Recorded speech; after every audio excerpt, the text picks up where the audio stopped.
free.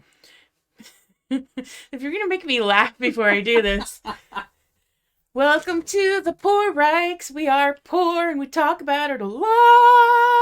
Da da da da da da da. Poor. Poor! We're motherfucking poor! Is that ever gonna not be funny? When I first thought about it in my head, I was laughing. I was like, "Oh my gosh, I wasn't sure how it would sound when I did it, but I wanted to have fun with it. I was like, I'm gonna, and I surprised you with it. Yeah, too. you did. In my head, That I was was awesome. like, this is some funny shit right here. I guess if it stops being funny, we'll stop doing it. But anyway, So we were sitting here casually chatting, and we were also snacking. snacking and popping. We had my sister does have topics to talk about today. But we also ended up, since we were sitting here and just chilling before we started recording, we were just chilling and chatting. So we do have a couple random little parts that we can continue our conversation with. I actually don't remember what the hell. Oh, what we were just talking about was because we were setting up my microphone for our recording. I have to move it whenever we decide to work together and record. And we were talking about the P's and the S's and the microphone and the pop filter. Yeah, I said I'm not a suppressive person. But he'd already stopped recording. Because we were testing for the S's and the P's. We were doing a test, a voice check, and she was like SP, and I was like, "What the hell are you doing?" and then she reminded me it's because of the pop filter stuff. So, what that reminded me of was I actually had an instructor, I think it was 6th grade. Yeah, for speech impediment. Yeah, because I used to do a lot of, I can't remember what exactly it was with the I don't either. I never noticed anything. Mom told me later. I think I remember it, but I couldn't like demonstrate it because I don't remember how I used to do it. But basically, I think I had a lisp when I was a kid. And so I don't know, like, if it was just part of my accent or I just didn't know how to properly say words, I think if you were sent to a speech therapist, then probably probably didn't understand, like, how to properly say or enunciate or whatever, right? Because that's what they did. They just helped me, like, be able to say the S and the T and the P properly and whatever. Did you feel self-conscious about doing that? I don't remember feeling self-conscious. I remember thinking it was weird. Because I think even going through it, like I said, I don't remember it. Like, my memories are always so weird. Like, I can remember that, but I can't remember it fresh. Like, I know it happened.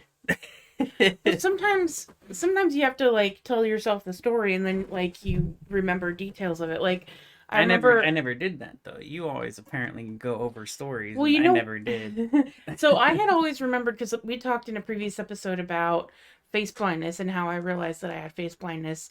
And the incident where I had thought my mom was a kidnapper had always, like, it had faded into, like, this weird, funny, kind of, like, odd time in my life, as opposed to terrifying and awful, which it actually was. In the time, in the moment. Yeah. And so I wanted to write a short story about it for one of my creative writing classes, and it was a creative nonfiction.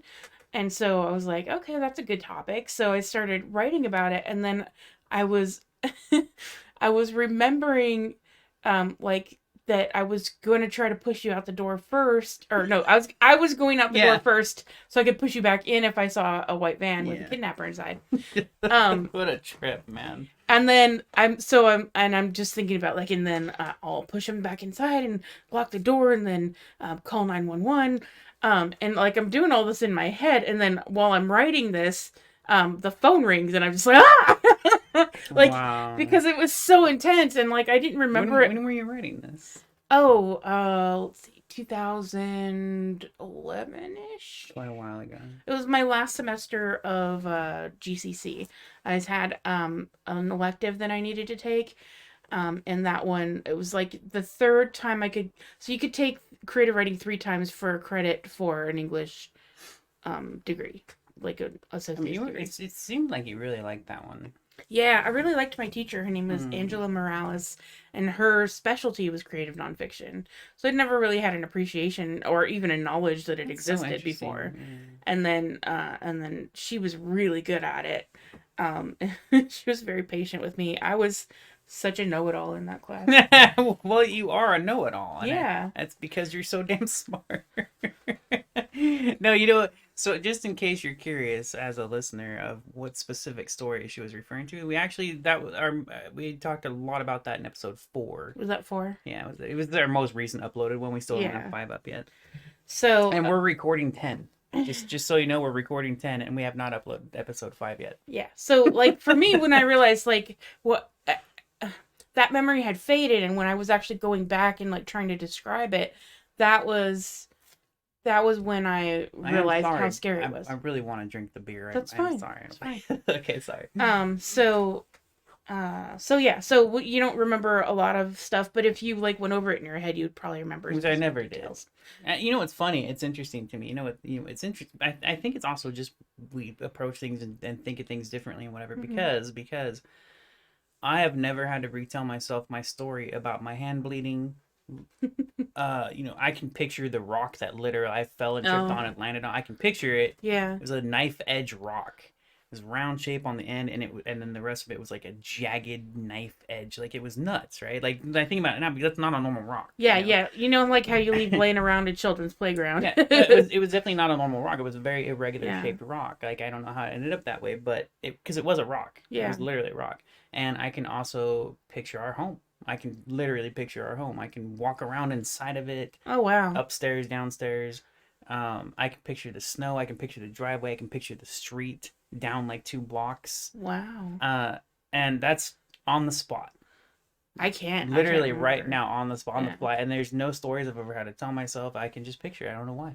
That's very weird. And it always trips me out because I'm like, dude, my memory sucks. Why can I naturally just automatically pick these pictures out? It's nuts. Well, I think you remember the stuff that's important to you. That wasn't but I mean, all that stuff that I can picture is I have no feelings towards it other than I really liked the area and our house. Like it was nice, and the hand bleeding thing was definitely, it's just I mean, that's memorable. it's definitely memorable. It's blood spurting from It was a fountain of blood. It Yeah. literally was, and it was spurting upwards, like an upwards fountain of blood. Like I'll never forget. I know, like a water fountain. I know. Yeah. Mom described it to me, and she was just It like, literally was spurting, man. It was Yeah. just a flow of just a fountain of blood, just psh, psh, psh. And I can still picture that. It's nuts. It's crazy. Because the rock I can picture too. I can picture it both before I landed and it cut my hand, and after when it was covered in blood.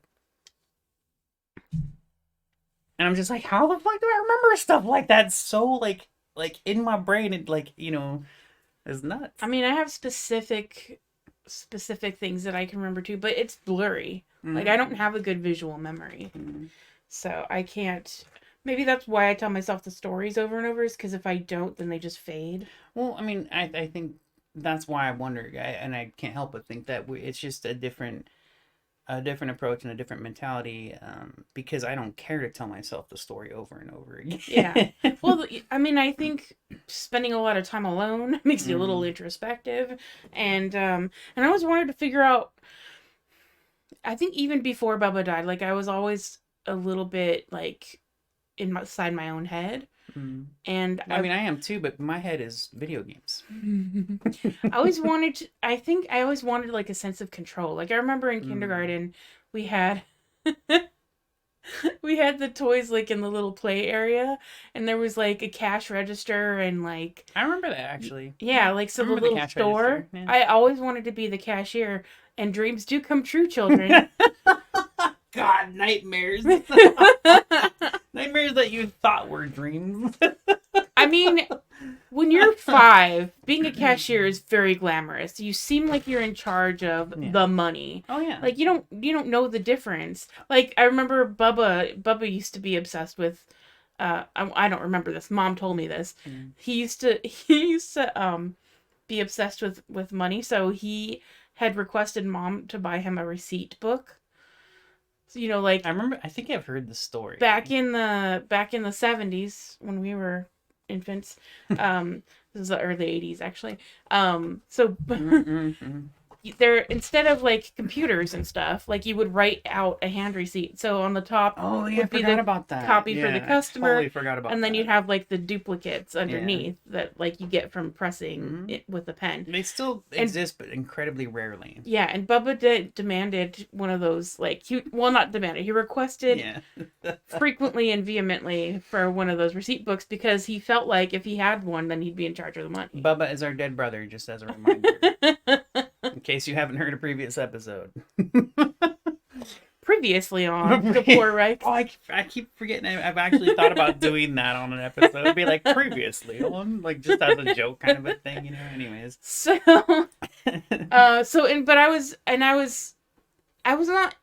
not obsessed with money, but I was obsessed with power when I was a kid. I really I just felt like the absence of it so often that I just really wanted to be in charge of shit. Well, I still want power. I don't give a shit anymore.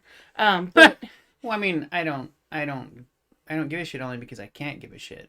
It doesn't matter if I want power; I'll never have it. I don't think I want it. Like, I just genuinely just want to chill. Like, I just want to chill and be. I want power, man. I do. Because Okay. I am sick of the people in power being pieces of shit. Yeah, I am. Generally, too. that's everything. That's not even just politically. That's literally everything ever, you know. I think I came really close to like having that feeling of like I'm really in charge of things when I was working at Flappers. Yeah. Mhm. And when, I'll tell you, I forgot. It's very small sometimes, but if you ever get in a position where you can actually do something, doesn't that feel good? And not Oh, it because was amazing. not because you can tell people what to do. It's not because you can control people, but it's because you can control aspects of that position where you actually do have the chance and to make things okay.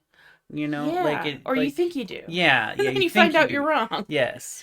No, like Like legitimately. that part is really cool. Like, I had been around Flappers long enough to have seen things that I was like, why is this like this? If I was in charge, like how you do when you're in other people's businesses. And so I was like, if I'm ever the booker, here's how I'm gonna run shit. No more fucking bringer shows. Yeah. I'm just gonna book people I think are talented and let their reputation build from there, etc. Blah blah blah. And for some reason, it just doesn't work that way. Well, it doesn't work that way when nobody else is on board to have it work that way. Yeah, because you're constantly fighting the normal, like You're like, it's hard. Like, it is hard to build word of mouth recognition yeah, for for sure. a small business, but it's especially hard when the business owners don't give a shit about their own reputation. So I shouldn't say that, No, but I did.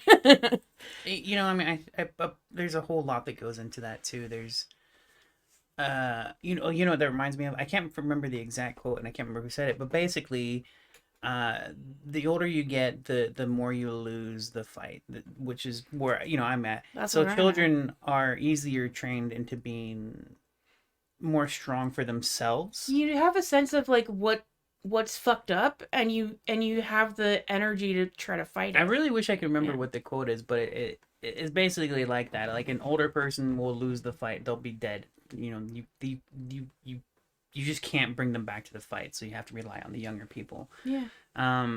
So it's not that they don't. It's not that they don't care exactly, but they had to force themselves not to care. You just get worn down. You just get ground down. You can't keep fighting. You fought for so fucking long that you just can't do it anymore. Yeah. Yeah, it's a trip. So I wish I could remember. We were talking specifically because we were talking about your club. Yeah. So when I got promoted, I was like, hell yeah! Here's what I want to do. I'm gonna make, and like I was not promoted to replace my previous boss. I was promoted to do a piece of his job. So he was in charge of booking 3 rooms over 2 clubs, and I was in charge of booking the smallest room at one of the clubs. And I was down because I loved the Yoo-Hoo Room, and I loved the comedians who were there. I loved the MCs. I loved the the kids coming in to try for the first time or second time, and I loved the kids who had been there for a while, and I loved the headliners, and I fucking loved everybody in that room. I loved the servers. I loved every aspect of that room. I just wanted to be mine. I had so many plans for like The decorating Crystal it. Yoo-Hoo Room, or the Crystal Room is what they should have called it after that point. Actually, my title in the first Burbank Comedy Festival was Queen of the Yoo-Hoo Room on my. Nice. I still have my name I tag. remember Yeah. that. You're such an asshole. Like, I didn't even know that. Yeah. Oh my gosh. That's cool. And then I That's think the funny. next year was Yoo-Hoo Room Goddess or Yoo-Hoo Goddess or something. Oh my gosh. Yeah. That's awesome. Yeah, that was pretty great. I think it's just because they didn't want to put Booker on my tag. But anyway, whatever. Oh, I see. I got you. That's kind of funny. Yeah. Booker would work, but Yeah. yeah. So anyway, so So that's awesome, man. You know what's funny? You know what that makes me think of? Is how technically my job, I'm a game master, but realistically it's garbage and I'm just basic customer support. Yeah. You know, like Yeah. that's so freaking funny Yeah. because I will like people will be like, "What's your job?" I'm a game master, motherfucker. You know. Well, the difference was like I could actually like make decisions about like, but I was so anyway. So my plans for the U Room were, I'm gonna make sure that all the shows are good with people on it that I like, and like that I think are funny and that are cool to work with, and then and I'm gonna figure out how to get them paid. I know exactly what I want the room to look like, and then even outside the room, I was decorating that in my head. Like I just had a whole fucking theme, and oh, you just couldn't bring it into reality. no, it was so frustrating, but I was so excited at first. Yeah. And the first conversation I had with Barb, when after I got promoted, she was like, "I want to know your plans for the youth room." And the first thing I said, Barb was her one of two of her main bosses. So Barb and Dave are the owners. Yeah, I love them both. They're both very flawed, wonderful human cool beings. People. Yeah. And I met them too. They were very cool. Yeah, and like genuinely, like they're not trying to be bad people. They're just living in capitalism and trying to survive. Reality of reality. Yeah, if you're trying to build a dream in capitalism with no money, like you're gonna have to make some compromises. And we're talking about like two really good people that run a business that literally can't go outside of that system because when they try, everything goes down to hell, basically. I don't know if I agree with that. I'm just trying to generalize. I think that the way that I would phrase is what you said earlier. They had been ground down by the system to think that this is just the way that it has to be. Yeah. They got stuck. Stuck. I walk in and I'm like, hell no. If we're in charge, we get to decide the way that things are. Yeah. You know, because there's no, like, if it's your business, then you get to decide what it is. And they're like, yeah, but bills. And I'm like, fuck bills. Well, let's risk this business going down on the premise is not of an easy thing to do. Yeah. It's an easy decision for me to make when it's not my business and not my house and not my. We literally just talked about this when I said and I've been at this point for a long time, and I want to just quit my job. And it's not. I don't necessarily hate my job. I'm done working. Yeah. I can't fucking work anymore. I just can't. It's because I really don't hate my job. I actually don't hate the actual job, but I just don't want to fucking do any of it anymore. And I was like, I just want to quit and just see what fucking happens. But realistically, I can't just do that. You know what I mean? And I did, but yeah. Well, no, I mean it's different because we at least have each other, and like both of them were together in the same. They didn't each own their own business. So they couldn't shut down one business and continue the other. It's the same business. And at a certain point, I think they had enough trouble that Barb had to mortgage her house. And nuts, so man. It's not like they're just walking in and like, I'm going to open a comedy club and exploit everybody I can. That wasn't the plan. Like they really wanted to be a community of comedians by comedians for comedians. That was how they opened the club. And I remember I didn't know this for a long time. I didn't either. When I first got there. Specifically, you were the one, because we talked about it just a couple minutes ago, but I don't think we've ever explained it to any listeners there. But you had told me this, and I didn't know this for a long time. You told me this years ago when these comedians don't get paid. They don't get paid. Like even the headliners. Even if it's a regular show. Yeah. Right? Like not just an open mic, but like a regular actual like a show. Like you pay to get in, but the comedians aren't getting paid to perform. Yeah. Yeah. And it's because they're trying to work to grow themselves an audience and to get known. Yeah. But And they're actually not getting paid to do it. There are certain shows where you do get paid, but they Okay. tend to be weekend shows in the main room. Like a more special kind of when I started working elaborate thing or there, whatever, yeah, I yeah. think when I started working there, MCs weren't getting paid, and then they started getting paid, like $15 per show.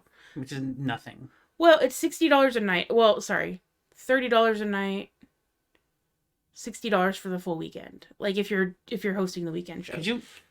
But oh, by the way, when I say the MCs started getting paid in the Yoo-Hoo room, that means only on Fridays and Saturdays. Yeah. So what you do?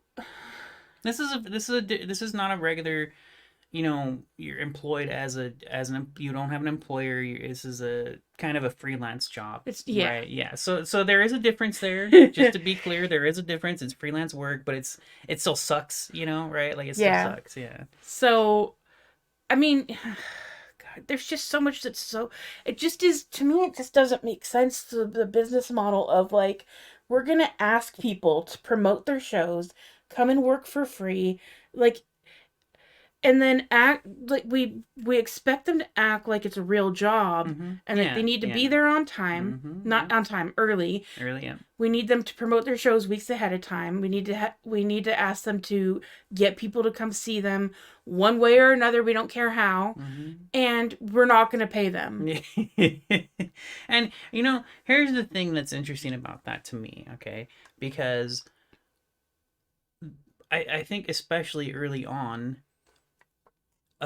There's a even me, and I'm sure probably if you can remember back, but there's always an early part where, for example, a comedian or an artist, when you start, it's not because you're planning to do it as a regular career job kind of a thing. You do it because you would really enjoy it.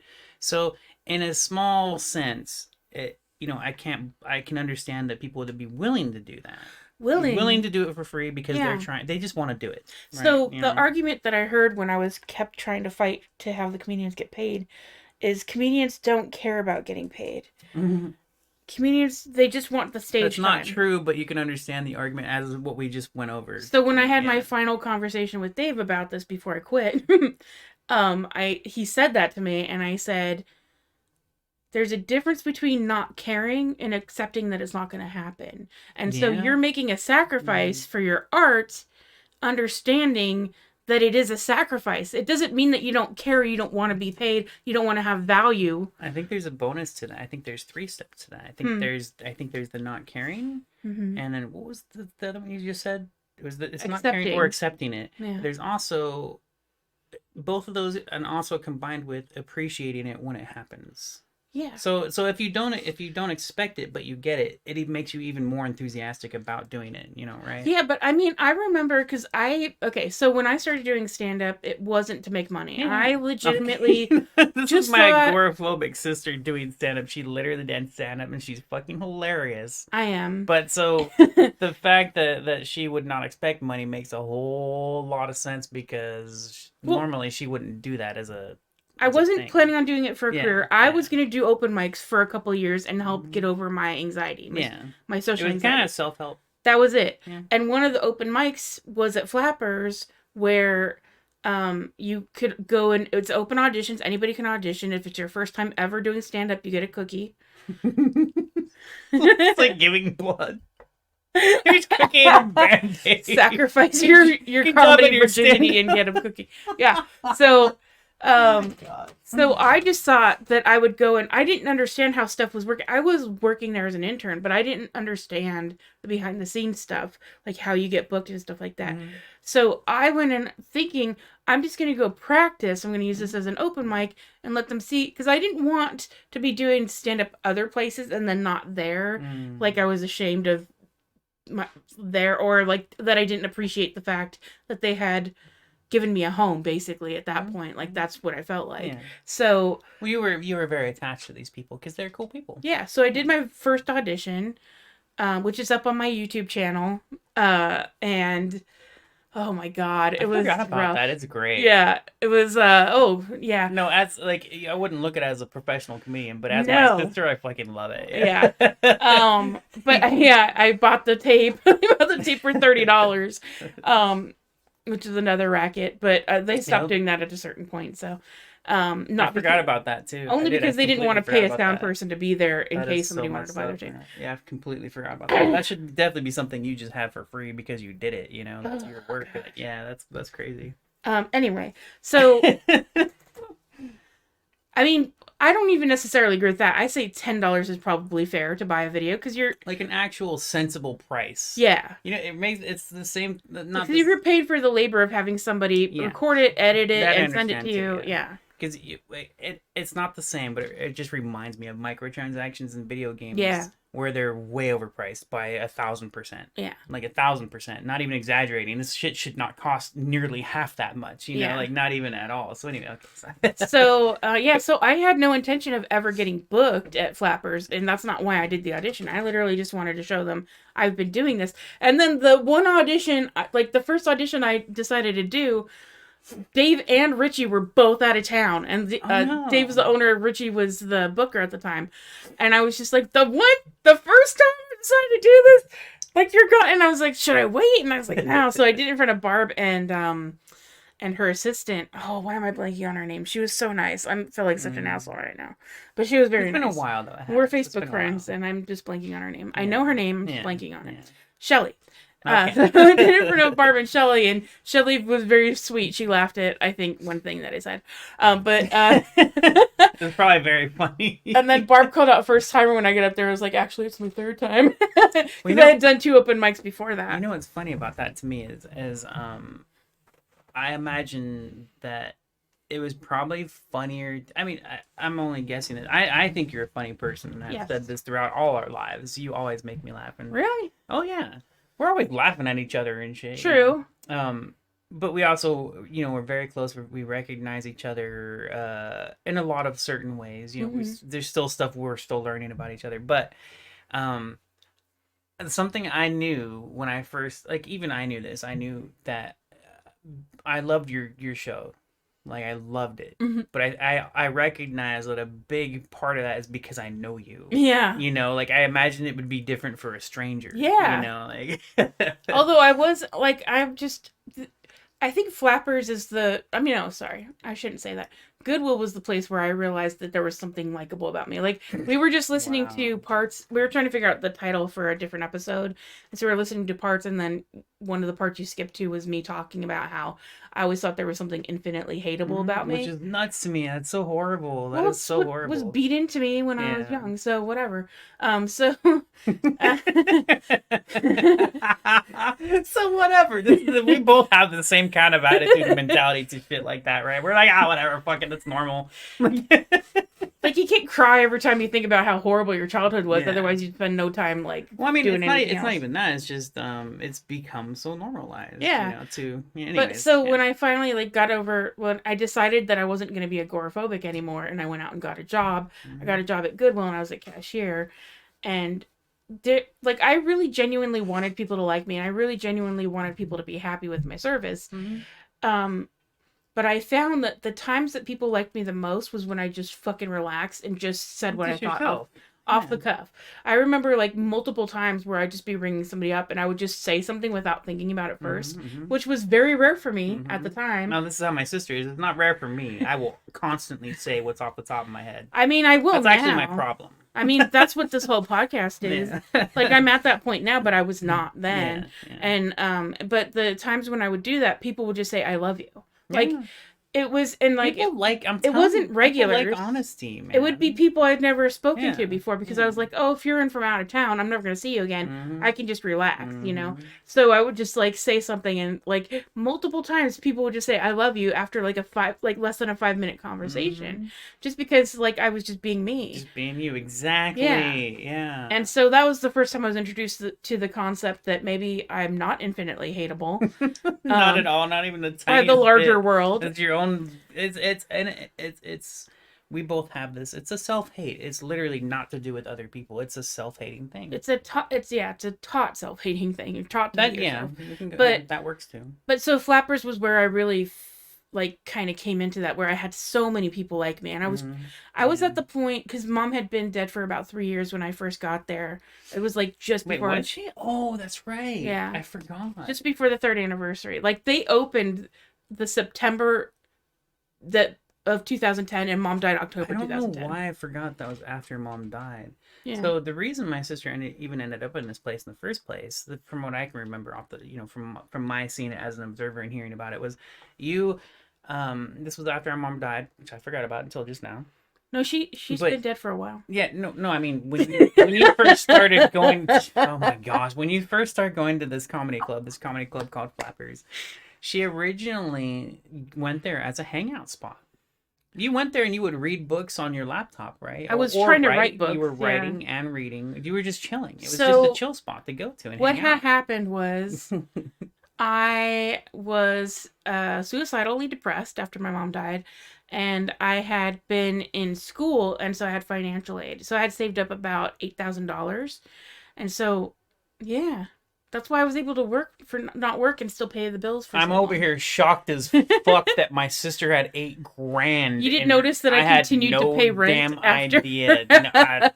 Because now it took us a long time, but we didn't used to. It took us a long time because we were comfortable without knowing exactly what was going on. But eventually, we reached a point where we communicate. How much fucking money do we have? Yeah, you know, like. yeah. But there was a while where we did not communicate, and we just happened to just go along. Yeah. You know, right? But no, now we definitely talk about it far more often. Every month, I come to my sister and be like, we're about to die right now, like like. And I'm like, no, we've got a couple of months. Yeah, and she'll be like, "Well, I've got a little bit," and I'm like, "All right." But anyways, no. So yeah, just the fact that she had $8,000, like, and I was not actually aware of that until literally right this. Yeah, so I was like, crazy, man. I was like, I can either, quit my job and like not work for 6 months to a year, or I can kill myself. And so I decided to quit my job. That was at Smart and Final. I had only been there for 2 years, and I had been cashier of the year for the first full year that I'd been there. Like, so the first year I was there, I didn't win because it hadn't been a full year. And the second year I was there, I won because I'm white and also awesome. Well, it's not a race thing. Look, it could be, but you are amazing. So I mean, no, I gotta give you credit. I only say that because I look at the other people who were there, yeah. and there were 2 people who were better than me, and one was Latina and the other was Armenian. And the Armenian won the next year, so I can get that. Yeah. Well, when you weren't there, right? Yeah. But I mean, I was. But you deserve it though. At the same time, I do top understand 3, that. but I definitely think that I was boosted up a little bit. Yeah. But I also get got that, like yeah. 100% on all my. Isn't that fucking shitty? Yeah. Because it doesn't. You know what's messed up about that? And this is like the systemic racism. It's not even on purpose in a lot of cases. Oh, but no. it's just a part of things, which is just fucking stupid. Yeah. But you get extra points. you are amazing. I am amazing. That's what's messed up about it. Like. Yeah.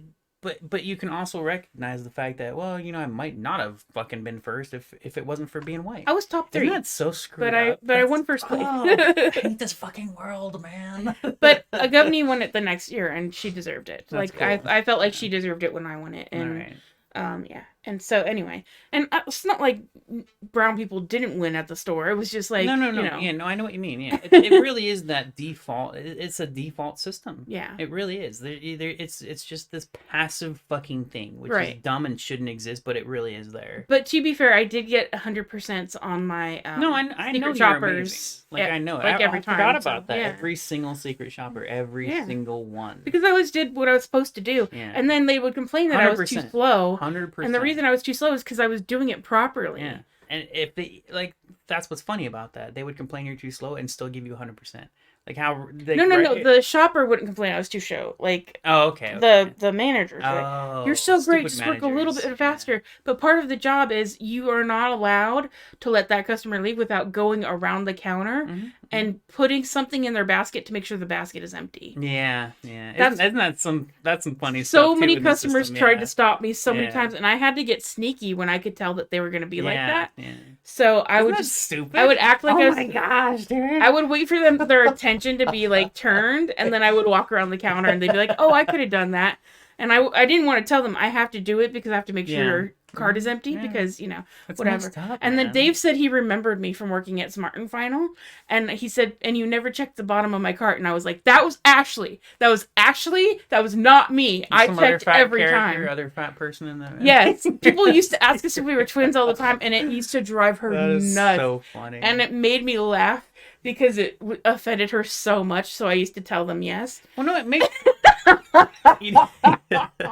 It makes sense to be offended at that because you're literally being identified by your weight. Not only that, but like I was legit like a decade older than her, and I was fatter than her, so nobody ever wants to take that as a compliment. It's such a trip because like while it's understandable to be offended at that, it's also understandable to recognize that that's what people will do, especially if they don't know you. Yeah, I mean, I had a lady come up to me. I was ringing up a customer, and this lady walks up and she's like, "I need a refund for this. I'm just gonna go get an exchange real quick." And I was like, "Okay, do you have a receipt?" She's like, "You just talked to me like 10 seconds ago," and I was like, "What?" And she's like, "Another fat she's like, I was just here talking to you." Oh my god! And then I pointed behind me because I was on register 7 and Ashley was all like at the other end of the registers at register 1. I was like, were you talking to Ashley earlier? And she goes, "Oh." And just to be clear, I'm not like going out of my way to call my sister fat. It's just a societal recognition. Fat. I'm just saying. I don't. Yeah. This is only for our conversation specifically related to this occurrence. Yeah. Because I don't normally refer to you as fat. I don't go, "Oh, my fat sister." But we do talk about our dead brother and our dead mom. Well, dead is different. It's not the same damn thing. I mean, they have no bodies, and that's what we're remarking on. It's not a like and identifying them as a certain weight though. Shut the man. What the fuck, man? Anyway, the point is, so I think I was still like not graduated. Mom was dead, but I hadn't graduated yet from GCC. That's Glendale Community College. And Grandma had a stroke, and I think I was like a year out, or I was in my last year. I remember because I had to film a social studies project at the same time, and I just happened to have a digital camera, and it was very windy, and we filmed it at Forest Lawn. Forest Lawn is a cemetery. It is. It's very popular, right? It had beautiful, like a really popular, nice cemetery. It's really nice, and like that's where Marilyn Monroe is buried and stuff. Oh, famous people. I think presidents are buried there too, aren't they? Probably some of them. Yeah. So, I think so because there was this huge mural like of the president signing the Declaration of Independence that was like part of Forest Lawn, and so we chose that as our backdrop to do our little skit. Your assignment, right? Yeah. So what was funny. The assignment? I forget. Ridiculous. This was a school assignment. I remember this. We had to do a 5-minute video about something that we had learned over the course of the... So Forest Lawn is not a normal cemetery. It's a very fancy, like... Yeah. They have statues everywhere. Cemetery. I also went to the cemetery. I went to Forest Lawn because I was doing a drawing class and we had to go draw a statue. So we had to find somewhere to find a real life statue, not to draw from a picture. And so I went to Forest Lawn and I drew from a statue there. Did I go with you that time? Because I remember I might have drawn a statue at one point too. Because I did the same thing. Yeah. But I don't. Man, that just reminds me of a time where I went and I think I was supposed to draw a statue and I decided not to. Like, I can't remember exactly, but it totally like I can think. I'm just like it triggers something, but I can't get it. It's like gone. But that's very interesting. Anyway, sorry. Go ahead. You were doing a statue. Talking about your school assignment. So Grandma had a stroke. My first reaction, you came and told me, and I was like, "All right, whatever." Like I barely knew her, and Mom hated her because she. What did I tell you? That Grandma had a stroke. Why would I be telling you that? Wouldn't Mom tell you that? Mom was dead. Okay, where did I find this info? Sarah. Was it online? I think she called. Oh, so because the reason that I'm confused here is because I don't normally have the family information. So it must have been a Facebook message. Okay, I was just curious because I was like, wait, what? When did I get this? Because usually my sister knows everything about our family way before I do. I don't. Especially not anymore. Okay, so I used to know because Mom would Mom would keep up because she would talk to Sarah a lot. Yeah. And then she started talking to Illy like once a week. towards the end. But this was when she was dying, right? Mhm. Yeah. Yeah. Our mom, what was interesting about the coming to the death part was before it was a month or two or so, probably. Was it where she just started reaching out to family more often than we had Oh no, ever she seen was her talking do to Illy that? for like at least a couple of years before Was she it? died. Yeah, Really? at least, yeah. Okay, so I remember it got more and more so towards the end.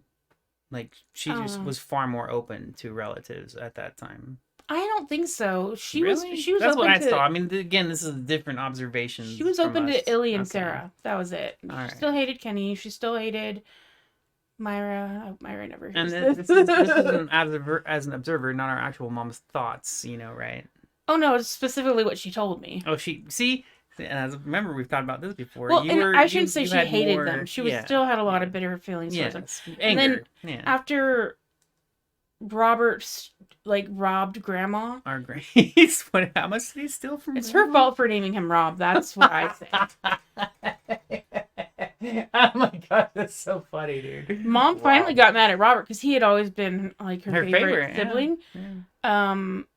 But she finally got mad at him because Grandma, with the money that she had gotten from the divorce, was going to pay for Bubba's gravestone, and so yeah, I did not know that. she was gonna give Mom like $2,000 for a gravestone, and we had never bought him one because we had a tiny little plastic. He still has a plaque plaque, or whatever. yeah. Yeah. and he's been dead for like however long. I mean, that doesn't bother me 1986. too much because I just really don't care about It bothers me. gravestones I and tombstones. I want to get him a gravestone at some point. But we Just can't as afford it another right example, so this was our brother. I was 8, Crystal was 7, and her brother was 5. So he literally has like a little tiny Plaque. plastic, Yeah. yeah. It's the default thing that goes over the grave if you don't creepy have a thing, gravestone. right? Yeah. And it's also like before you get a gravestone, like you still want to be able to yeah. find the gravesite. Yeah. So we just still have never gotten So a on gravestone. top of that, apparently I did not know this about Grandma, or I forgot about it, Yeah. But on top of that, then for similar reasons of why this happens, we can't afford stuff.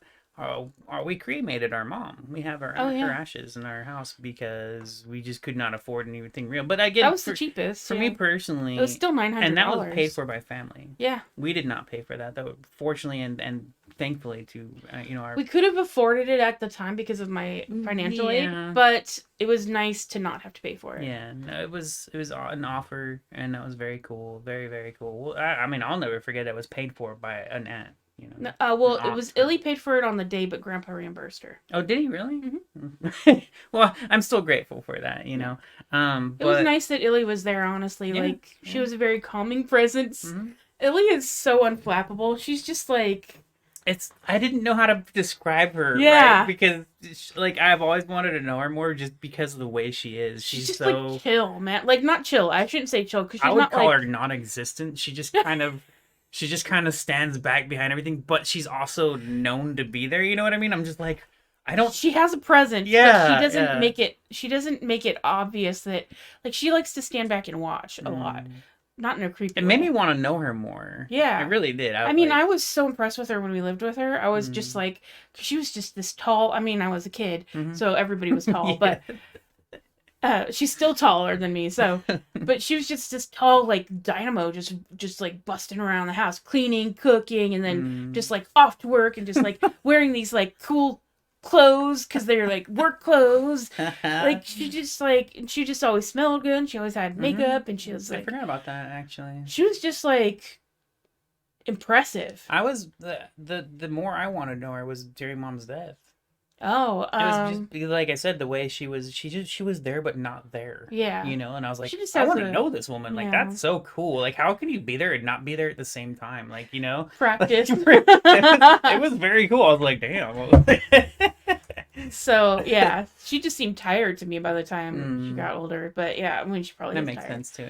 Yeah. But she just now, like when she was younger, she was just like always like I just remember her as a blur basically. She was always moving. Because I remember we talked about that a little bit before, and I had forgotten, and you reminded me that basically any parent type figures for the most part weren't actually home most of the time because they were working. Yeah. But so the reason we got in that is I just for me it's weird because I do care, but I also I care about remembrance or however I think it's remembrance, right? I care about respecting whatever all this crap, but I don't care about gravestones and tombstones and I mean, it's graveyards not the and top priority. There was a time when I had, like I said, I had $8,000 and I thought about buying a gravestone then. yeah. But I was like, well, I can do that, or I can live for 2 more months and not have to have a job Right? and be a writer. That was my plan. Okay, so getting back to Grandma having a stroke. Grandma had a stroke, and I started visiting her. Well, so initially I was just like, whatever. Like she was a bad mom. I don't really know her as a grandparent. You know, I always liked her. sure. I mean, in our personal encounters visiting her, I always liked her. I didn't have any particular affection I did. for I her. liked her, yeah. So at first I didn't have the same stories that you might have had that Mom might have shared. So I just knew Grandma's grandma. Yeah. And I liked her. Yeah. Well, so when I first found out that she had a stroke, I was like, whatever. I just thought she would die in a few days and that would be it. But she just kind of hung in there. So I started visiting her at the hospital. Oh, you know what? The reason I started thinking about it from her perspective. She was born in Italy. Her parents died when she was young, very young, and she ended up in an orphanage. I did not know that. Yeah, so she ended up in an orphanage. She was very cruelly treated by the nuns. She got pregnant with Illy by some red-haired American because she wanted to come to America. That didn't work out, so she met Grandpa, and he married her and brought her over to America. And then Illy, when I was talking to Myra, she said Grandma literally thought that the streets were paved with gold in America. Literally, wow! Because could you imagine? those were the stories, and they didn't have the internet back then. Oh yeah. So still though, oh my gosh. Yeah, so she was just like mistreated, and then Grandpa turned out to be a child molester. So she had all kinds of like anger issues and frustration and like disappointments and stuff. So she was not nice to Mom growing up. I don't know why Mom was the whipping boy instead of Illy, because Illy was the oldest and Maybe Mom she was was the like next me. oldest. Maybe she was just independent, you know. Maybe. Oh yeah, she was. She was very. I mean, she stand out as like the troublemaker kind of a thing. I don't think she was a troublemaker, but she was like, I mean, she's stubborn like you, like just naturally stubborn. So, yeah. So Mom was just the whipping boy growing up, so she didn't have fond memories of Grandma. I didn't have, so we didn't go around our family very much because she just didn't like them. Yeah. She just didn't have good memories. By the of time, them. You know what's funny? What's interesting to me about that is, we came to California because our family was here. Yeah. But we were always separate from them. We came here because they when were we here, first got here, we lived with Grandma and Grandpa for I think maybe a month or two. Oh, I don't remember that. We got our own apartment. That was when we moved to the apartment, that roach-filled apartment. Behind the Stan's Liquor. Yeah. So I don't even remember it being roach-filled. That's funny. Oh yeah, I remember the roaches. They had. I think there was twice that they had while we lived there that they had to evacuate and like tent the whole tent thing. Yeah. So anyway, so when Grandma had a stroke, I didn't feel any particular like sadness for me of the loss or the whatever. Yeah, no immediate, But after about a week, I started thinking about it. Like, if I had grown up in the circumstances she grown up in, and then I like grew up and my children didn't love me because I was a bad mom, like, and then my grandkids didn't even have any interest in coming to see me, I would feel really bad. And so that idea made me cry. I don't know why it doesn't make me cry now. Probably the Paxil. But it just made me cry. I just felt like bad. So I just went to go see her. I just went to go see her once. And then she had the stroke. She couldn't talk. And she was like, we didn't even know she was going to live. So I was like, I'll just keep going to see her till she dies. And then so I went once a week until she got out of the hospital. And then she went to a convalescent home in Sun Valley, which is about like 20 minutes by car, but like 40 minutes because I would take 2 buses to get there. So I'd go see her. Once I quit my job at Smart and Final, I started to go see her like almost every day. I remember that. Yeah. That's crazy. And then it was like 3 days a week, and then 1 day a week, and then I stopped going entirely. When I started going to Flappers, it was because I kept passing Flappers on the bus on the way to go see Grandma, and every time I passed it, I was like, "Oh, a comedy club! I love comedy. I should go see a show there." You know what's crazy about that? I completely forgot the reason we got into the whole Grandma story. Yeah, because of how you first got to Flappers. I'm trying to get to a point here. What a story, jeez, man. So, oh my gosh. So that's nuts, dude. So I started going to see. So when I started going to Flappers, I stopped seeing Grandma as much. Yeah. But also, by the time I had started seeing, like, it had been almost a year when I started going to Flappers that I had been going to see Grandma. I think it was like 8 months that I had been seeing her, like, every day, or almost every day. And what I would do, my routine was I would go visit Grandma. I would try to find somewhere quiet to, like, write.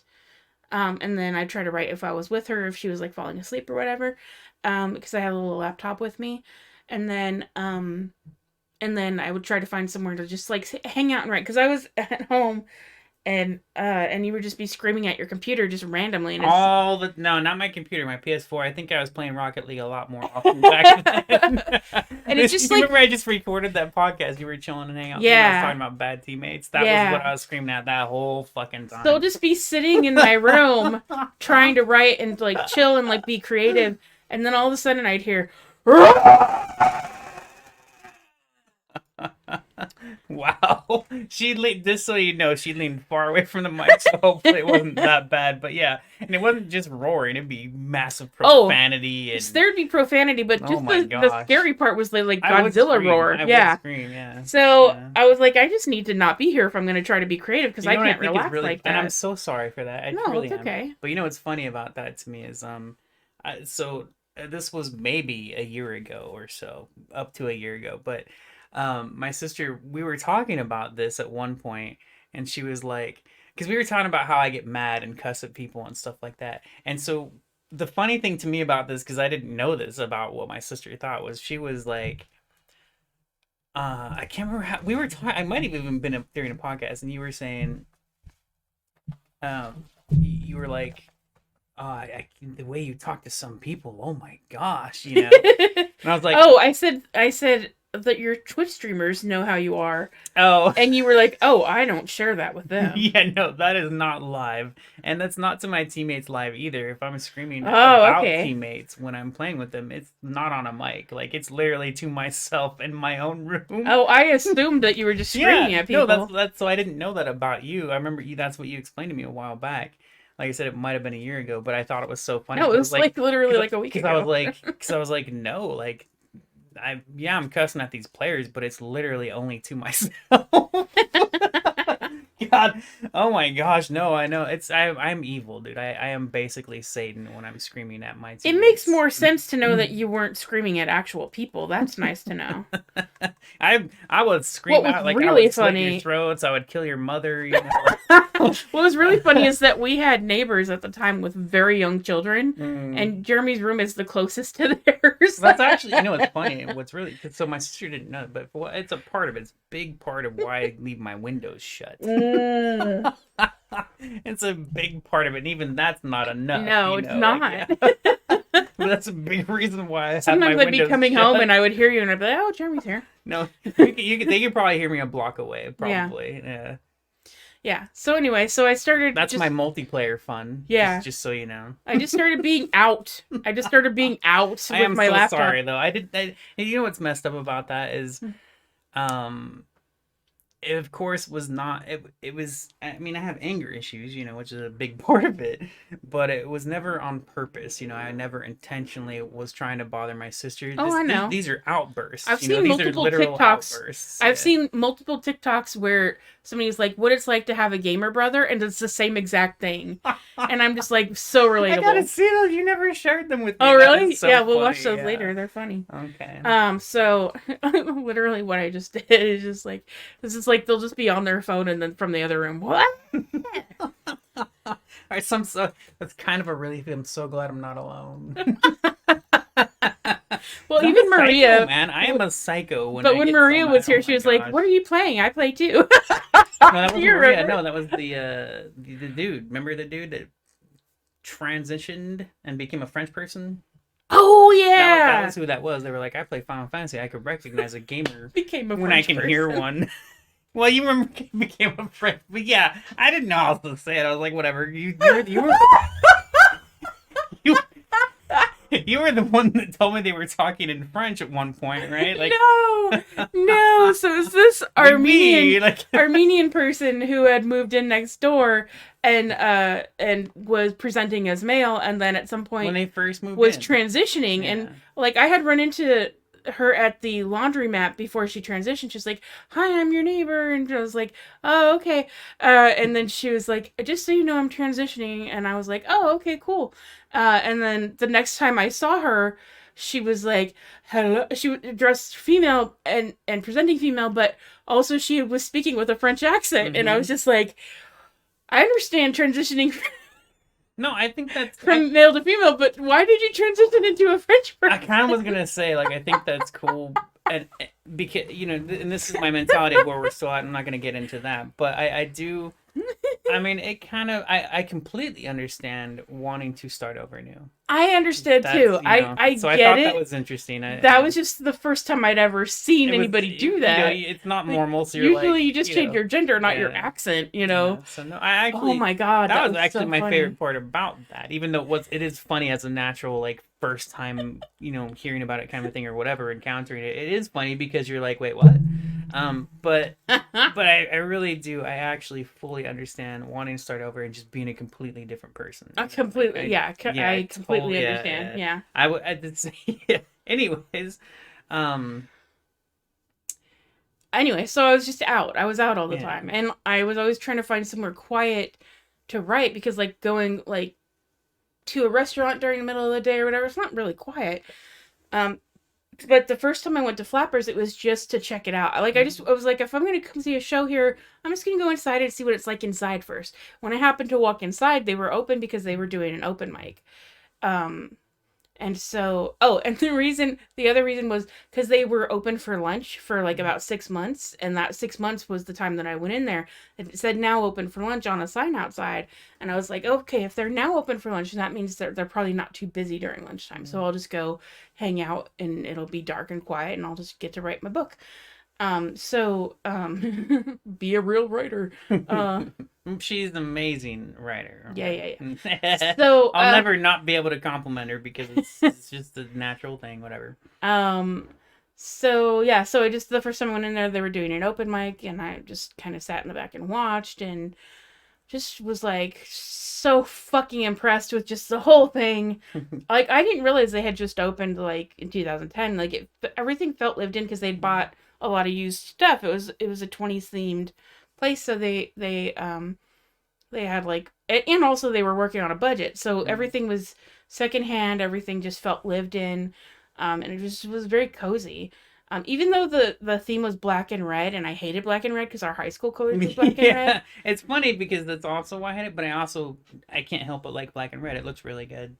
I don't like I don't like red in particular, honestly. It's like black is It's cool, like I hate yellow. Yeah. Do you hate yellow? Yeah, I love yellow. It depends on the shade, but yeah. Like, I'm very particular about the shade, but I do like yellow. So anyway, so I just was like, and I think actually the first time I was there, they were doing the first time I went there was a Monday. Either the first or second time I was there, they were doing a podcast in the main room.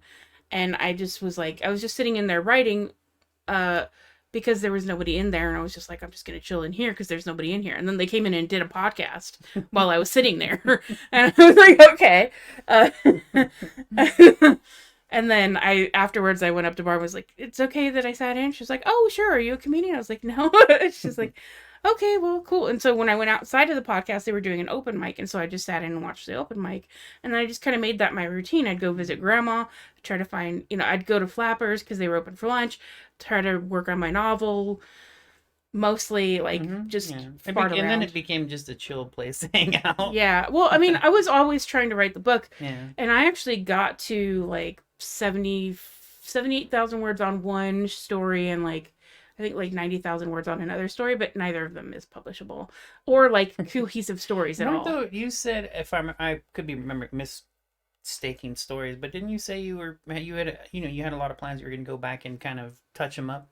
I can't touch them up because there's no story there. Like, there's words, but there's no story. So I thought those were the ones you were going to go touch up. I think I was going to at some point, and then I realized there's just not enough story, so I have to actually figure out maybe you what can happens. use parts of it for something else. I think, I have to start over, but I have a better grasp on the characters now. And for me, the character is the easy part. It's just, I just like, what do I do with them, So anyway, so I went yeah, so I made that a habit, and then I started watching. So I just started watching open mics, and then I'd walk home afterwards, and just like chill and kind of process. Because being around people is like, I can get a vulnerability hangover even if like I don't talk to anybody. Like just, and it's not even vulnerability hangover. It's just a different kind of hangover. Just like being around other people, Emotional. processing other people's energies, Mm-hmm. and like just being in a room filled with energy, which as an open mic, even if it's low energy, which a lot of open mics are. Um, uh, I mean, at the time it was very new and exciting, but I also like some of them were just like, oh God. Um, Yeah, she's told me many horror stories of open mics. I mean, some open mics are just fun, and like I Yeah. loved. I've been to a few. My You went sister to the got me to one go, and there were a couple I really loved. Taylor Yeah, Dean hosted on Mondays, yeah, and that was my he favorite was so one. great. He Yeah. was such a sweetheart. And then I started watching the auditions because they had auditions, and like I was the only audience member for that, the podcast, these open Mhm. mics, and I would laugh at everything. I would laugh at premises. I'd laugh at the beginning of premises. I didn't know to wait, and I didn't know how to hold When something's anything funny, back. you think it's funny. I was so fucking depressed at that time. Like, legitimately, I would cry Mm, anytime I was alone. yeah. I would cry on the bus to school, on the Mm. bus home from school. I'd cry in the bathroom at I school. forget you told me about that before. I would cry walking to work, and I'd cry walking home from work. Mm. And so I'd cry on the bus to visit grandma. I'd cry on the bus back from visiting grandma. So the first night that I went to Flappers, I walked home and was just kind of processing. I was like, I got to bed and I was like, I want to go back there tomorrow and see, see what it's like tomorrow, you know? Mm. And it was the first night since mom had died that I hadn't cried. Mm. And then I didn't cry for like 3 weeks. Like, as every day I would just go back to Flappers. And I just was just so excited to be there that I just didn't cry for 3 weeks. Wow. And then like, like eventually like you just Goes get back to used to normal. things. Yeah. Yeah, yeah. But it wasn't as bad, and like by that time people were starting to recognize me, and I remember walking into Flappers thinking to myself, I'm just gonna go in, I'm gonna be an observer, I'm not gonna talk to anybody, I'm not gonna get to know anybody's name, I don't care about their hopes and dreams, I just want to write my book, I just want to sit in a dark quiet corner and write my book, I don't need to be involved in anybody's anything. And then you know how that works. um And the reason that I had made this, like, I was giving myself this anti pep talk is because I knew how I was. I always wanted to make other people comfortable. I wanted to know, like, mom taught me, like, how to just talk to people and get them to tell you who they are. And so I would do that. And I was just like, I liked doing it, but it was also draining. So I was just like, I'm not here for them. I'm here for me. So I'm just gonna be here for me. But I have no, I have more boundaries now. Like I have 2 or 3, but back then I had 0. Like I had negative boundaries. I had like -15. So I just ended up getting to know everybody and just really loving everybody there. Like working there, comedians, whatever. Like the nice thing about being there was that we were all there for the same reason. We all loved the same thing, or at the very least had an appreciation for it. Because some of the servers were just like, it might be fun to work at a comedy club, as opposed like they didn't. And a lot of the servers were comedians, so. And then a lot of the box office people were comedians, and then some of them were just like, it might be chill to work at a comedy club, What reminds me of that kind of sucks about that is when I mean this was something you told me and I can recognize it because it makes sense, but when you're working towards trying to grow your own audience, it's harder for you to be there as well as the audience. So I mean this was even the same for me as Twitch. When I first started my first couple of years when I was on Twitch, I could not watch other streams. It's mostly because when I would watch a stream, I wanted a game so badly. Like I could not watch somebody game and not want a game, and I would go turn on a game. Fuck this! I can't watch these guys play. I'm gonna go play a game. So it's not exactly the same. But when you were telling me these stories about how comedians would go to open mics or whatever, and then they'd leave as soon as their set was Yeah. over, Oh, that so would they make me wouldn't so mad. they wouldn't support the other comedians as well, and they're all comedians. Because what would happen is you'd have a room of like 30 to 40 people, And the first couple of sets are really good because you have the most people with the most, that's the most amount of energy for the mic. Everybody's excited to be there. There's still a lot of optimism and the energy is good. And it just slowly kind of empties out. It empties out, the energy goes down. Yeah. Like the people who aren't going to get up get mad, or they're just like getting more anxious. And people just stop being there for each other. So it's understandable, but it sucks, Yeah, so it's just really frustrating. The other thing is because we live in like LA area, they can run off to another. We're not in the middle of Nebraska where nobody has anywhere else to go. Oh, right. This. Yeah, there's not one club to go to. There's hundreds. Yeah. So they're running off to do like 6 more mics a night. And so that's what they're thinking about. But to me, it always just didn't make sense just because, I mean, I got it after a while, honestly. I got it after a while because you do see the same people saying the same jokes everywhere at every mic. And after a while, like, especially if they're not good jokes or not good comedians, you just start to get like fatigue. I think part of it is just like you even started to recognize it after a while, but and them recognizing as well, they probably want to be supported, but they already know what's going to happen, kind of a thing, So it's just like, well, I need to get my own shit done, so I'm gonna go do my thing, and it's kind of the grind mentality in LA too. Is like, well, I mean, it's the grind of anything. Just always be busy. Like, it doesn't matter. Everything in our life is a grind. So there's no, like, the thing about stand-up comedy is that you're the best at it if you're in the moment. And what they're doing when they go on stage is they're trying to adjust to being in the moment in a matter of 3 minutes, and then get off stage and go be in their head, and then get back on stage for 3 minutes, be in the moment. Like, that's not how that works. So if you want to know how to be in the moment. The moment is very natural. You can't just be in the next place in your head. You have to like know how to be where you gotta are. Be where, yeah. So that was the thing that did make sense to me about like certain comedians, like just not being able to be in the room. Well, like I said, it's also understandable. Yeah. Because when you're in that grind, it becomes so normal. You forget sometimes like why you started the grind. Yeah. Where to kind of balance your own self during the grind. Like you just get lost in the grind. You do. Yeah. Being productive for productivity's sake. Yeah. So, but that was really something that was frustrating to me in the beginning, and then I just. It's very sad to know. I remember because you told me it happened every time. I mean, my first time doing stand up was at it was at Taylor Dean's open mic. It had to be Taylor Dean's open mic because he was the host that I loved. I loved John too, but John Parr was on Tuesdays. But was it John Parr's mic that I did? I don't remember. No, it was Taylor. I remember Taylor being there. I love there. Taylor, man. I think I only saw him. I think I saw him twice. He was just great. He was so great. Yeah.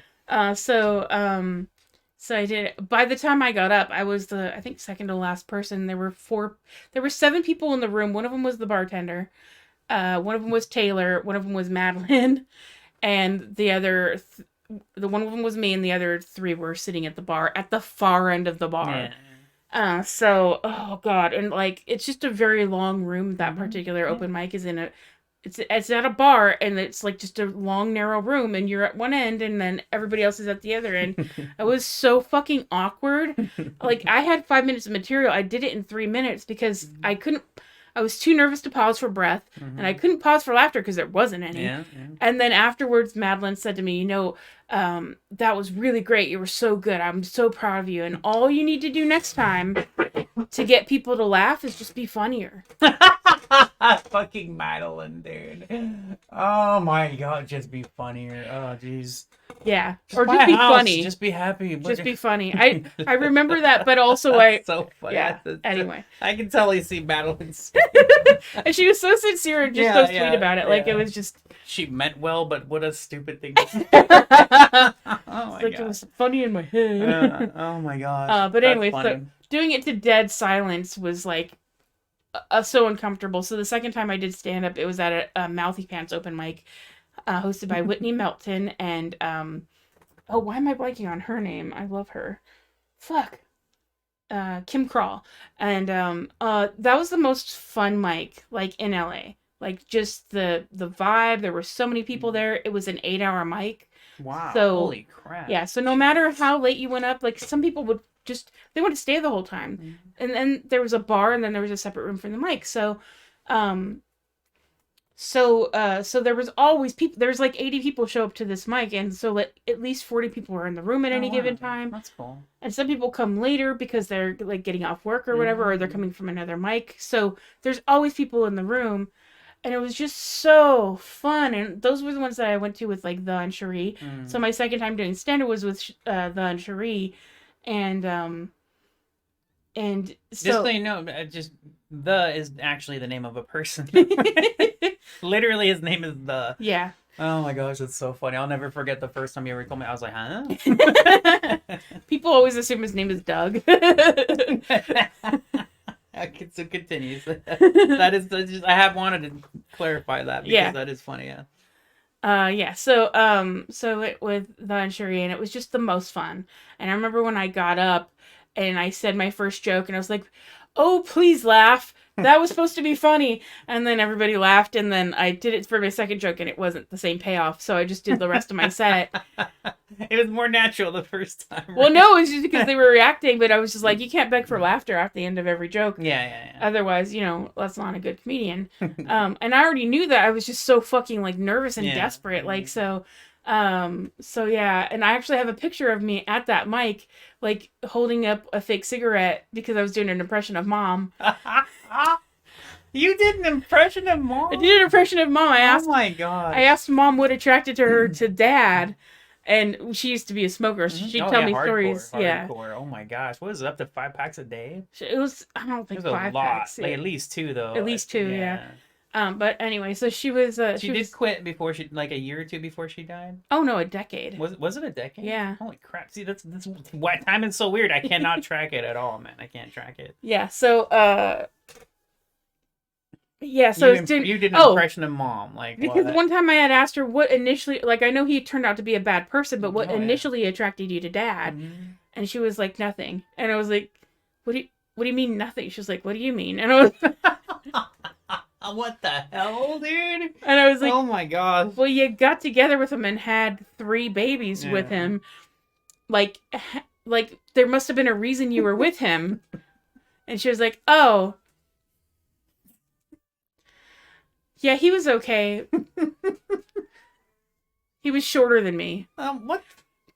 That mattered to her because being tall, she was very self-conscious about being tall. She was wanted a taller guy. Yeah. So she was like, he was shorter than me, but he was okay looking. But the reason we got together is because his friend was dating my friend. Because she lived in a trailer at the time. And so her trailer mate was dating Dad's friend. They had run away from the army together, I think. And so Mom was just like, well, this one's here, I guess.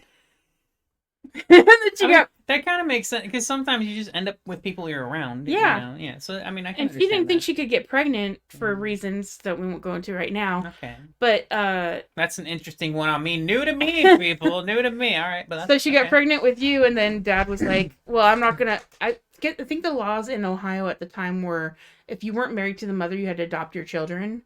Yeah. Really? Whoa. So he was like, "I'm not gonna adopt my kids. We're gonna get married," and then they moved back to Ohio because he had like family there and whatever.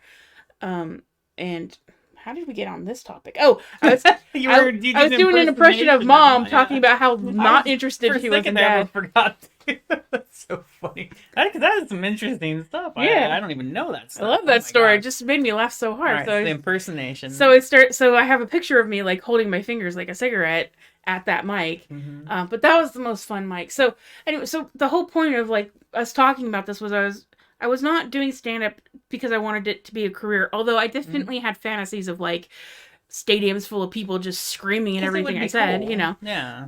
But really I was just trying to get over the social anxiety because I just cared so much what other people thought of me, and I just wanted to care less, and I just thought that stand-up was a good way to like kind of practice being in front of people. And also the other thing that appealed to me were there's 2 things, like listening at open mics to the same joke about how all women are whores, whether you pay for dinner first or later. Oh, I hate those jokes. Oh my gosh, the whole dinner meal crap. Pay up front or you buy dinner. Either way, they're whores, and one way you get laid, and the other one you might not. You know what's funny to me about that is, I'm assuming, I don't actually know, but there's all kinds of reasons. But one of the things I think it's so hard for me to to appreciate those jokes or even want to appreciate them Mm-hmm. because I don't want to. I don't most of the time I don't even think they're funny. But I'm a virgin.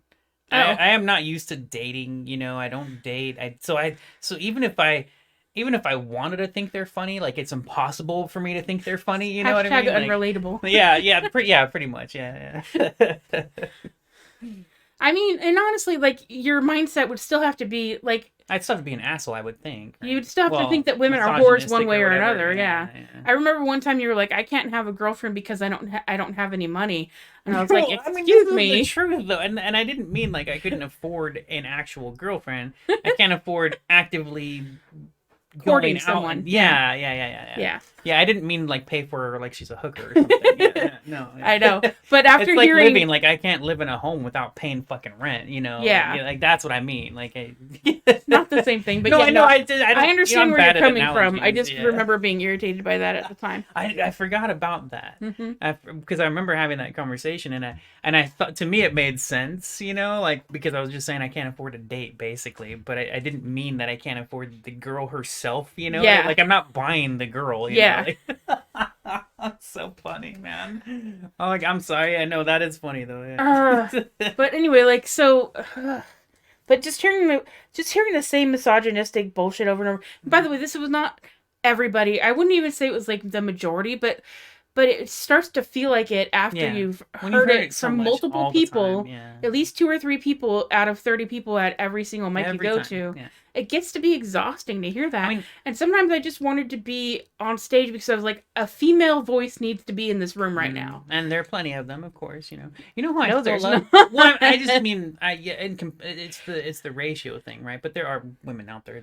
Yeah. I love Wendy. I still love Wendy Sterling. Oh, she yeah. actually, Wendy Starling. Starling. She actually, I forgot. I don't watch them every time, but she actually has new videos on her YouTube channel. She does? That's how I came across her again. This was like a month ago. I was like, oh, I forgot about her. I just hadn't seen her in a long time, and I saw like one of the new videos, and I was like, oh my gosh! And I went watching it. So she's funny. Like I like her. I love her. Yeah. Um. I need to subscribe to her channel. I didn't even realize she had one. Yeah, I totally. I should have because I have one, and You might be subscribed because I don't think she did content for a while. I can't remember. I just didn't follow it. Mm-hmm. And then I came across a new video and I was like, oh my gosh, I forgot all about her. Like, I she's used awesome. to. Yeah. I used to also follow a lot of comedians on YouTube, and I unfollowed all of them just because when I think about comedy, sometimes it just makes me angry. Oh, you know what's funny? I'm sorry.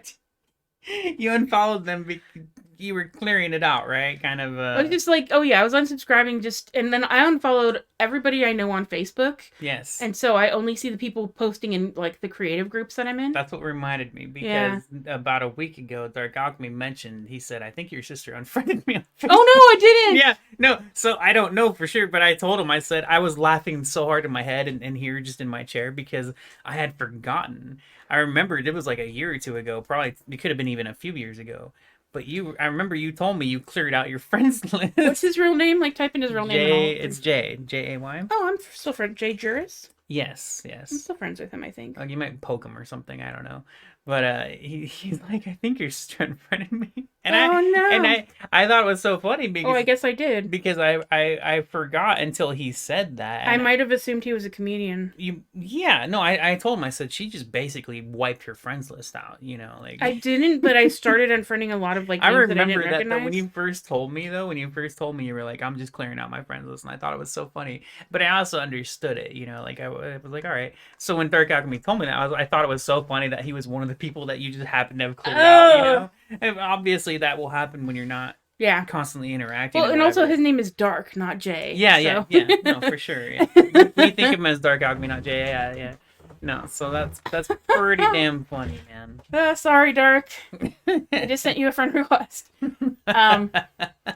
So usually I leave my phone in my room, but I just happened to be hanging out here earlier. So, we were talking about impersonating mom and comedy stuff, and so I had unfollowed all the comedians. Yeah. But anyway, so at the time, I just wanted to get over the social anxieties, and I really didn't understand like the kind of the attitude that a lot of comedians had. they seemed entitled and just like disgruntled, and I was like, are you just trying to be cool? I don't And I know. didn't realize that a Yeah. lot of it was just because they've been ground down. Yeah. No, that's so we talked a little bit about this before we started the podcast, generalization.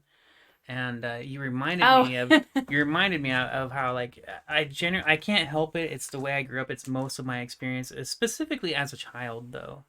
And it's something I can't forget because it's my most social interaction with anybody ever. Like, after I got out of school, I've had way less interaction with people. Even if I work in public, like it's still a lot less interaction than I was constantly around people in groups, large groups all the time as a kid, as a teenager and everything. So it's definitely different. Even if I were to work in a public store or something, or even a McDonald's, like I'm still not hanging out with the groups of people all the time, so things change.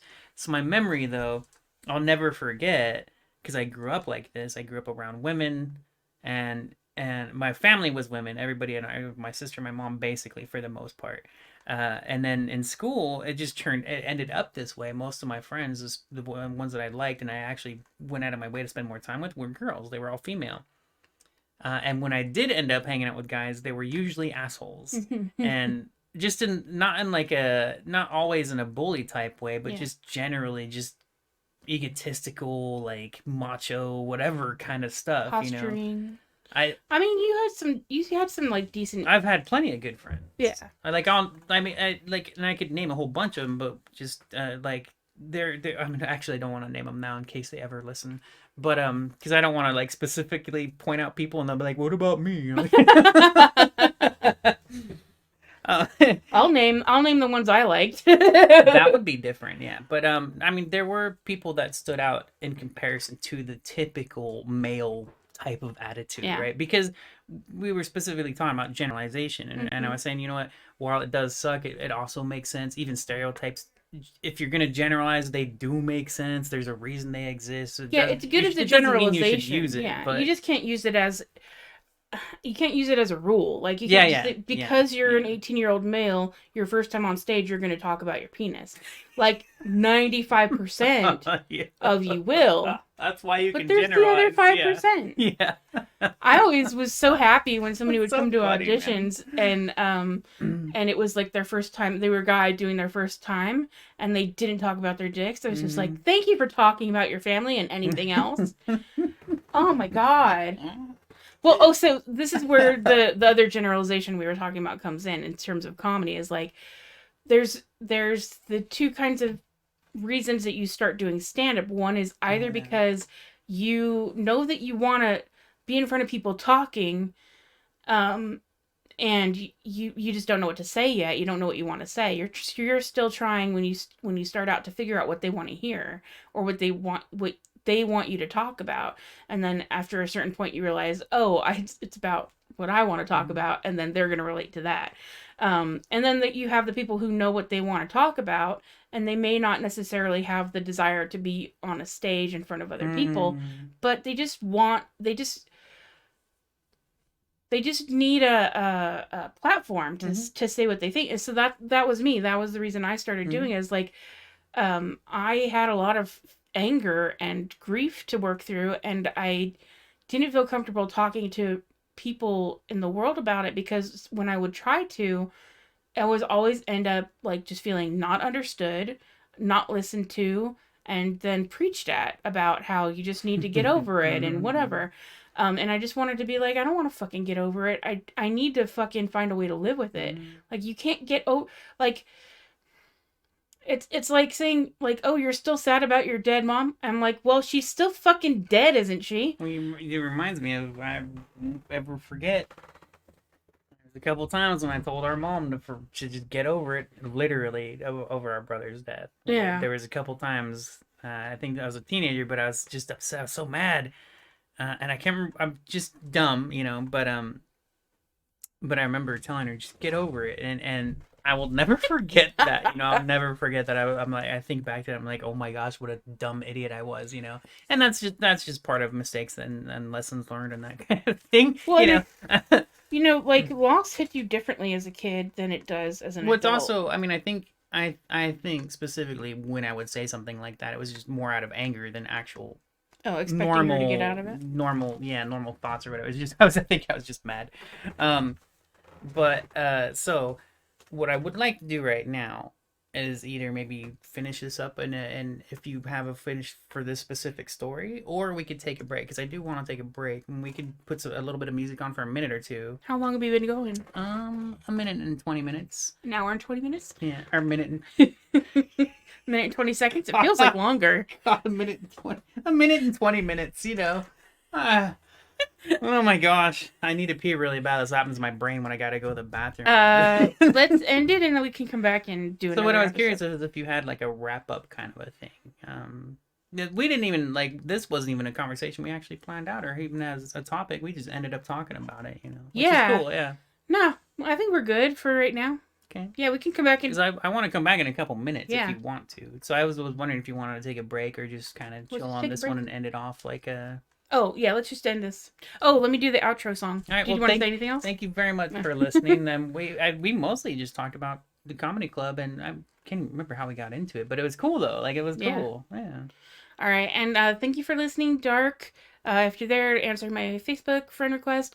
Wags, if we're not friends on Facebook, just find Jeremy and then friend me. I'm Crystal Cherie Rich. No, he's not on Facebook yet. Oh, okay. And then Blue Soda, if you're there, then I'd be happy to friend you. Just message me and say that you're Blue Soda, and then we can be friends. Because I don't know your real name. Thank you very much for listening. I'm assuming that's not your real name. And you know, it could be. It could be like Prince. And remember, I wanted to change my name to Maximus. But this is our 10th episode. Holy shit! Isn't that crazy? So, and again, I said this earlier when we first started recordings. We haven't even uploaded the 5th one yet. That'll be in 3 days from now. Cool. And Robin's gonna come get me on next Friday. Yeah, which I thought was gonna be today. Yeah, no. So we're gonna build up a few of like just having some in the can, and then when I get back, if we still have a lot, then we can just start. So what happened today, and the main reason for this podcast specifically, and this might be why some episodes you might find like, why is this so boring or whatever it is you feel. It's literally us just chatting. There's no such thing as a script. It's us just hanging out and chatting. We're not outline. There's no we're not specifically going out of our way to entertain. We do hope you like our stories. But that's why it might be a little, you know, you might wonder why you're listening to us. I don't know. Like, I love it though. That's the reason we started, because I love my chats with my sister every time. I kind of think about it like the Vlog Brothers. Like, they literally just started posting their vlogs online of them just talking to each other because they just wanted to keep in touch. It's something I'm not used to, and I know that it's when I've seen stuff like that in the past before, it's not usually something I'm interested in. But again, we've talked about that before too. Sometimes it just kind of grows on you, you know? So anyways, thank you very much for listening, and have a great day, and we'll be back with more episodes very soon. For now, we have a lot planned for the next few months.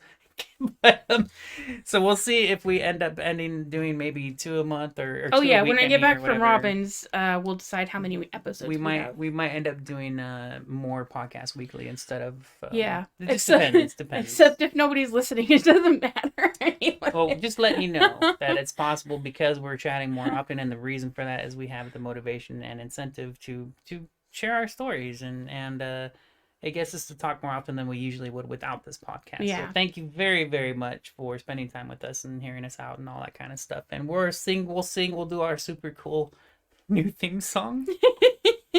And we'll talk to you next time or whatever. All right, here's our outro song for today's episode. I'm such an amazing lyricist, by the way. I know. Thank you for listening to the Poor Rikes talk about being poor and other kind of depressing things. Da da da da da. Poor. We're motherfucking poor.